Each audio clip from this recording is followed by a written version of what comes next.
네, 이번 시간에는 회전체의 성질, 회전체를 우리 잘랐을 때 어떤 모양이 나오는지 대해서 공부해 볼게요. 먼저 이 원기둥, 원뿔, 구, 회전, 그리고 원뿔대 이렇게 네 가지 회전체가 나와 있고요. 이 회전체들을 회전축, 회전축, 이 축에 수직으로 이렇게 잘랐을 때 나오는 모양, 어떤 모양이 나오는지 한번 봅시다. 원기둥을 축에 수직으로 자르면 이런 원이 나오겠죠. 그쵸? 원. 또 원뿔도 수직으로 자르면 크기는 다르겠지만 어쨌든 생기는 모양은 모두 원이 나오겠죠.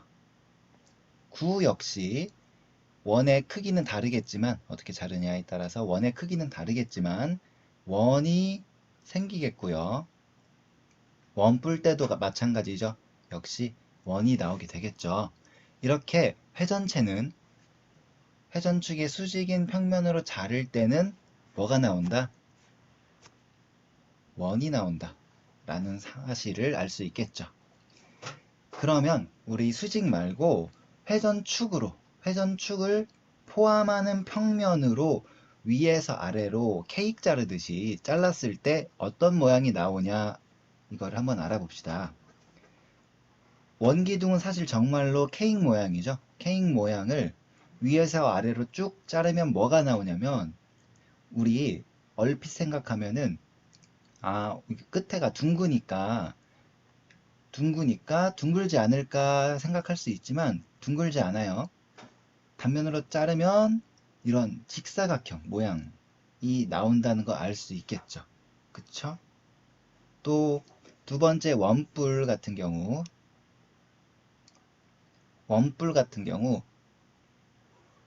이 꼭지점에서 쭉 그대로 아래로 자르게 되면 어떤 모양?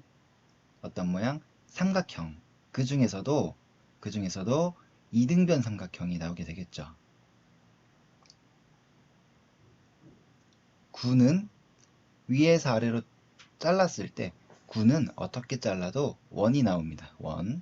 구를 자르면 원이 나오고요. 원뿔대를 역시 회전축 포함하는 평면으로 자르게 되면 그림처럼 이런 모양, 얘 뭐죠? 사다리꼴이죠. 사다리꼴의 단면이 생기겠네요. 얘네를 외울 필요는 없고요. 직접 잘랐을 때 어떤 모양이 나올지 상상해서 찾아주면 되겠죠. 다음 넘어가서 문제 보도록 합시다. 다음 중 옳지 않은 것은 반원을 지름을 회전축으로 하여 1회전시킬 때 생기는 입체 도형은 9이다. 맞나요? 회전축 지름을 회전축으로 해서 반원을 1회전시키면 무슨 모양? 9가 생기겠죠. 9이다. 1번 맞고요. 2번 직사각형의 한 변을 회전축으로 하여 1회전시킬 때 직사각형의 한 변을 회전축으로 해서 회전시키면 쭉 돌리면 무슨 모양? 원기둥이 나오겠죠? 원기둥이다. 2번도 맞고요. 3번 회전체를 회전축의 수직인 옆으로 가로로 자르면 항상 원이 나타난다. 맞죠? 전부 다 가로로 자르면 원이 나타나요. 4번 회전축을 포함하는 평면으로 자른 단면은 모두 합동이다. 4번 보죠. 회전축을 포함하는 평면으로 자른 단면은 모두 합동이다. 회전축을 포함으로 평면으로 자른 단면은 모두 합동이다. 단면이 우리가 자를 수 있는 방법이 하나가 아니죠. 자, 어떤 걸 그려볼까? 원기둥을 예를 들어서 그려봅시다. 원기둥.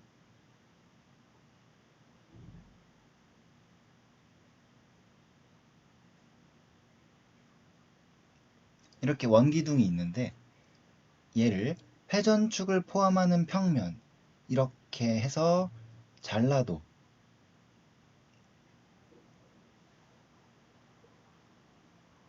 이렇게 잘라도 어떤 모양이 나오죠? 직사각형이 나오고요. 그리고 또 어떻게 이렇게 잘라도 뭐가 나오나요?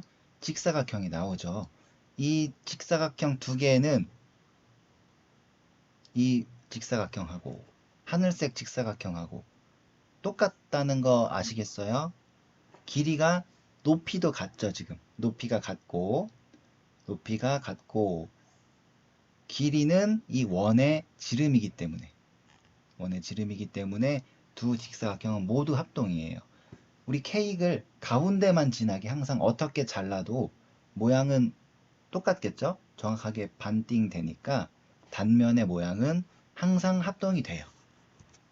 그래서 4번은 맞습니다. 5번 보죠. 9는 어떤 방향의 평면으로 잘라도 그 단면이 모두 합동인 원이다. 5번 보면 9는 우리가 반원을 회전시키면 나오고요. 반원을 회전시키면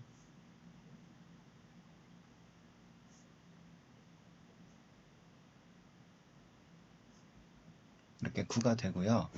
잘랐을 때 단면이 모두 원이 나오는 건 맞아요. 어떻게 잘라도 원이 나오지만 이렇게 자르면 어떤 원이 나오겠어요?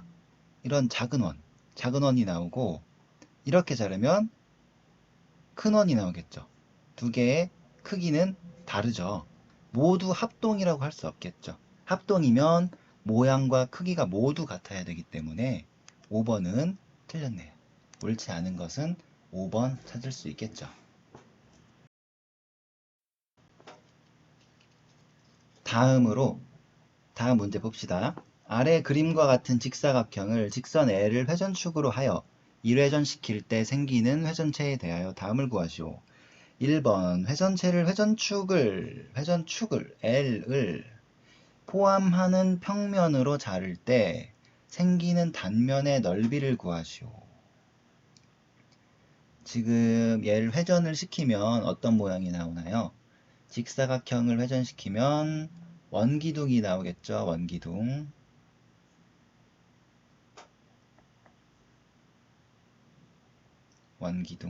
원기둥을 만들었는데 다시 회전축을 포함하는 평면 L을 포함하는 평면으로 잘라봅시다.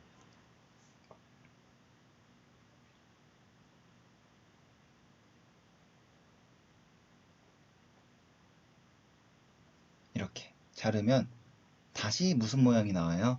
다시 직사각형이 나오겠죠. 이 단면의 넓이를 구하여라 라는 것이 문제네요. 그러면 여기 이 원의 지름은 얼마죠? 지름. 우리 반지름이 맨 처음에 3cm라고 했으니까 지름이 6cm라는 거 알 수 있겠죠. 이 직사각형의 높이는 여전히 8cm가 되겠죠. 8cm. 그래서 6, 8, 48. 넓이 48제곱센티미터 구할 수 있고요. 2번 봅시다. 회전체를 회전축의 수직인 평면으로 자를 때 생기는 단면의 넓이.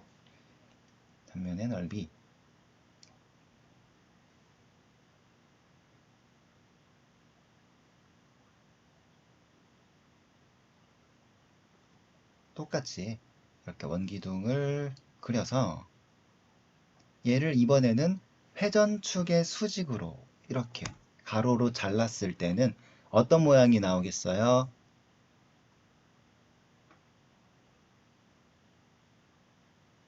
이렇게 원 모양이 나오겠죠? 수직으로 자르면 항상 원이 나온다. 이 원의 넓이를 구하시오가 문제네요.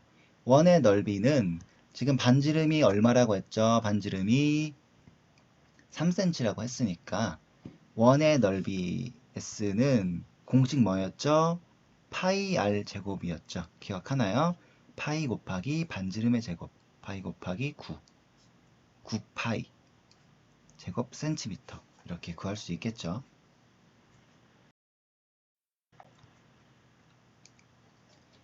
이어서 아래 원뿔대를 회전축을 포함하는 평면으로, 회전축은 여기 이 회전축을 포함하는 평면으로 자를 때 생기는 단면의 넓이를 구하시오라고 했네요. 우리 알아보기 쉽게 이번에는 이렇게 이런 평면으로 잘라봅시다. 위에서 아래로 쭉 자르는 거예요. 자르게 되면